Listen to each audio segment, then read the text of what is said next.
Révélation troublante.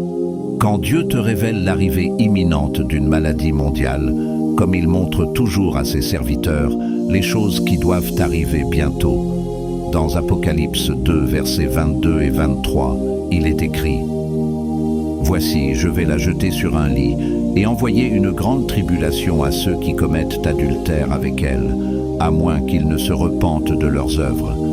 Je ferai mourir de mort ses enfants.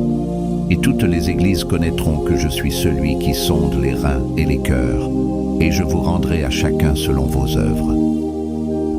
Il y aura une tribulation. Le monde sera mis à l'épreuve d'une maladie grave. J'ai vu les symptômes de la maladie comme des céphalées intenses, des nausées persistantes et, dans les cas les plus graves, des complications fatales. Les patients alités dans des hôpitaux déjà surchargés, illustrant la gravité de la situation. Des ambulances transportant de nouveaux malades, tandis que les médecins et les infirmières submergés. Je me demandais pourquoi Dieu peut permettre des maladies, des épidémies et des pandémies dans le monde. Et qu'est-ce qu'il faut faire dans ces moments de tribulation? J'ai trouvé les passages bibliques d'Apocalypse 2, 22, 23, qui nous guident de différentes manières et montrent les raisons pour lesquelles Dieu permettrait des maladies, des épidémies ou des pandémies dans le monde. Dans l'Ancien Testament, nous voyons un homme comme Ézéchias. Quand il a reçu la nouvelle de sa maladie, une nouvelle de mort, il n'a pas paniqué. Il s'est tourné vers le mur et il a prié Dieu. Il a versé ses larmes devant le Seigneur et Dieu a changé la sentence. Il lui a accordé 15 années de vie en plus. 2 Rois, chapitre 20, verset 5. Ce que tu vis n'est jamais final tant que Dieu n'a pas parlé. Et dans le Nouveau Testament, Jésus dit à ses disciples, « Je vous laisse la paix, je vous donne ma paix. » Jean, chapitre 14, verset 27. Cette paix-là, ce n'est pas celle du monde. C'est une paix surnaturelle. Une paix qui ne dépend pas de ce que tu possèdes, mais de celui à qui tu appartiens. Est-ce que tu peux aujourd'hui déposer ton stress, tes angoisses, tes peurs? Est-ce que tu peux confier à Dieu ce que tu ne contrôles plus? Parce qu'il est plus que capable. Il est celui qui ferme la bouche des accusateurs. Il est celui qui renverse les verdicts. Il est celui qui ouvre des chemins dans le désert. Parfois, on se lève le matin et on se sent vide, comme si les prières restaient sans réponse, comme si Dieu était loin. Mais ce n'est pas parce que tu ne le vois pas qu'il n'agit pas. Dieu travaille dans l'invisible et souvent, c'est dans les moments les plus silencieux qu'il prépare les plus grands miracles.